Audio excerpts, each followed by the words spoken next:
La aventura tiene un nuevo nombre, Nissan Rogue Rock Creek.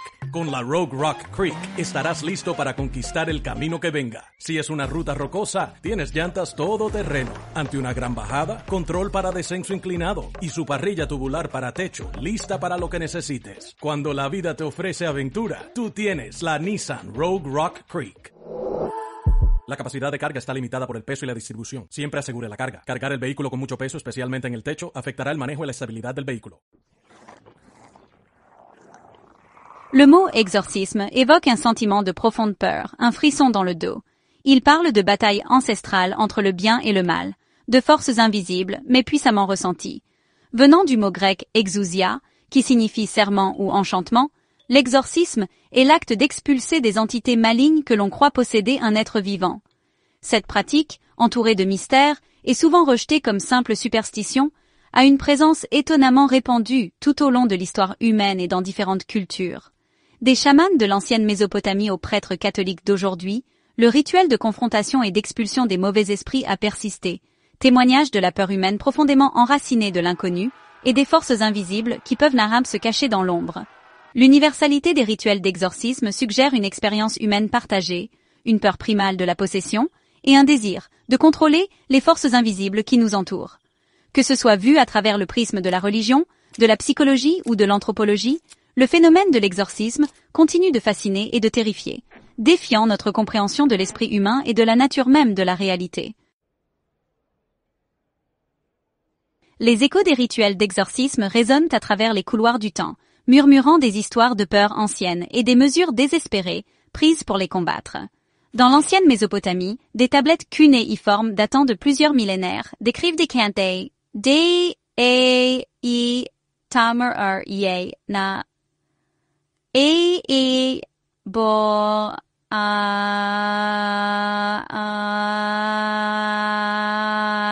tués par des prêtres appelés Ashipu, pour expulser les mauvais esprits appelés Utuku.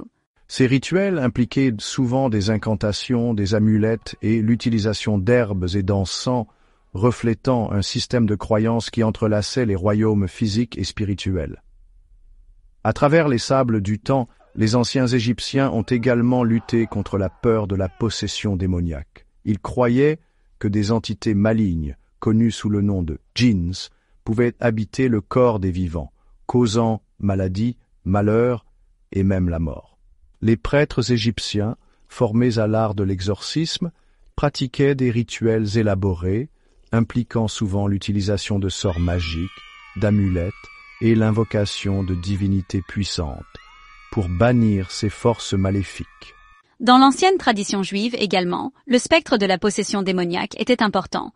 Le Talmud, un recueil d'écrits rabbiniques, contient de nombreux récits d'exorcisme pratiqués par des saints hommes, connus sous le nom de Baalei Shem. On croyait que ces individus possédèrent des pouvoirs et des connaissances spéciales, qui leur permettaient d'affronter et d'expulser les démons. Leur méthode comprenait souvent la récitation de textes sacrés, l'utilisation d'amulettes et la réalisation de rituels spécifiques conçus pour bannir les mauvais esprits. Ces pratiques anciennes, bien que séparées par de vastes distances et des différences culturelles, partagent un fil conducteur, la croyance en l'existence d'entités spirituelles malveillantes et le pouvoir des actions rituelles pour les combattre. Cette peur partagée transcendait les frontières géographiques, reflétant un profond besoin humain de comprendre et de contrôler les forces des ténèbres, qui semblaient menacer le tissu même de leur existence. Les outils et les rituels utilisés dans les exorcismes sont aussi divers que les cultures dont ils sont issus, mais tous partagent un but commun: affronter et expulser les forces du mal. Dans de nombreuses cultures, on pense que les symboles et les artefacts religieux ont un pouvoir contre le mal. Crucifix, eau bénite et objets bénis sont fréquemment utilisés dans les exorcismes chrétiens, tandis que d'autres religions utilisent leurs propres objets sacrés, tels que des amulettes, des talismans ou des herbes et encens spéciaux. Le pouvoir du langage est également central dans de nombreux rituels d'exorcisme. Les incantations, les prières et les commandements prononcés avec autorité sont considérés comme ayant une force spirituelle qui peut bannir le mal. Ces paroles invoquent souvent une puissance supérieure, demandant une intervention divine pour expulser l'entité maligne. Des actions physiques et des gestes accompagnent souvent les paroles. Mouvements des mains, gestes symboliques et même le fait de contenir physiquement la personne possédée peuvent faire partie du rituel. Ces actions ne sont pas seulement symboliques, on pense qu'elles ont un effet réel sur le monde spirituel, perturbant le contrôle de l'entité maligne. Le cadre dans lequel se déroule un exorcisme est également considéré comme important. Les espaces sacrés, tels que les temples, les églises ou les salles spécialement préparées, sont souvent choisis pour leur signification spirituelle.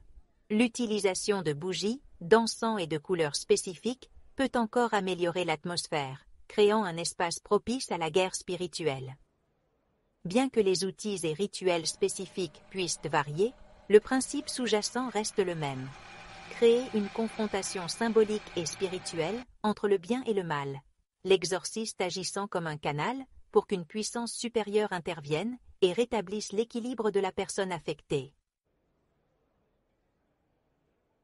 Le choc entre la médecine moderne et la pratique ancestrale de l'exorcisme n'est peut-être nulle part aussi apparent que dans le débat entourant la nature même de la possession. Les psychiatres et les psychologues, fondés sur des principes scientifiques et des données empiriques, ont tendance à considérer les symptômes souvent attribués à la possession, tels que les états altérés de conscience, le comportement erratique et le fait de parler en langue, comme des manifestations de maladie mentale et non comme une intrusion surnaturelle. Des affections comme la schizophrénie, le trouble dissociatif de l'identité et l'épilepsie, entre autres, peuvent produire des symptômes remarquablement similaires à ceux traditionnellement associés à la possession démoniaque.